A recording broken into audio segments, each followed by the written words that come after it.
దండోర pre release ఈవెంట్లో నటుడు శివాజీ హీరోయిన్ల దుస్తులపై చేసిన వ్యాఖ్యలు ఇప్పుడు సోషల్ మీడియాలో పెద్ద దుమారం రేపుతున్న నేపథ్యంలో తాజాగా మంచు మనోజ్ స్పందించారు.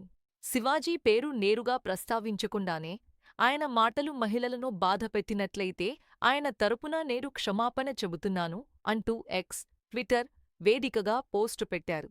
శివాజీ ఈవెంట్లో మాట్లాడుతూ నటీమణులు డ్రెస్ సెన్స్ పాటించాలి, ప్రతిదానికీ ఒక హద్దు ఉండాలి, స్వేచ్ఛ అంటే అదృష్టం వంటి మాటలు చెప్పారని, అలాగే హీరోయిన్ల అందం వాళ్లు వేసుకునే డ్రెస్లోనే ఉంటుంది అన్న తరహా వ్యాఖ్యలు వైరల్ అయ్యాయని కథనం చెబుతోంది.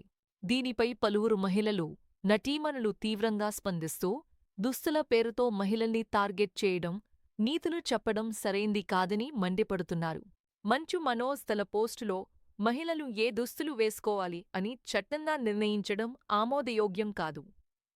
గౌరవం, బాధ్యత వ్యక్తిగత ప్రవర్తన ద్వారా వస్తాయి, దుస్తులు చూసి ఎగతాళి చేయడం ద్వారా కాదు అని స్పష్టం చేసినట్లు సమాచారం. అలాగే ఇలాంటి వ్యాఖ్యలను మౌనంగా ఉపేక్షించకూడదు, మహిళలకు ఎల్లప్పుడూ గౌరవం, సమానత్వం ఉండాలి అని కూడా పేర్కొన్నారని కథనం అంటోంది. ఇదే విషయంలో గాయని సునీత కూడా ఘాటుగా స్పందించినట్లు వార్తలు చెబుతున్నాయి.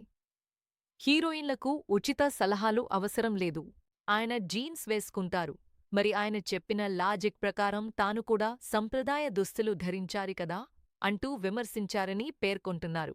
మరోవైపు నటి అనసూయ కూడా ఇది మా బాడీ, మాకు నచ్చినట్లే ఉంటాం అంటూ స్పందిస్తూ ఎవరికి ఏది నచ్చితే అది వేసుకోవచ్చు, ఇలాంటి మాటలు చెప్పడం దురదృష్టకరం అన్న భావంలో వ్యాఖ్యానించినట్లు సమాచారం.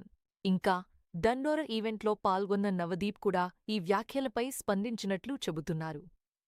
స్టేజ్పై చేసిన మాటలు అగౌరవంగా ఉన్నాయని, ఇలాంటి విధంగా అభిప్రాయం వ్యక్తం చేయడం సమంజసం కాదని అన్నారు అని కథనం పేర్కొంటోంది. అంతేకాదు, ఆ సమయంలో స్టేజ్పై ఉన్నవాళ్లు చప్పట్లు కొట్టడం, అక్కడ ఉన్న మహిళా నటీమణుల ప్రతిస్పందన కూడా చర్చనీయాంశంగా మారిందని కథనం తెలిపింది.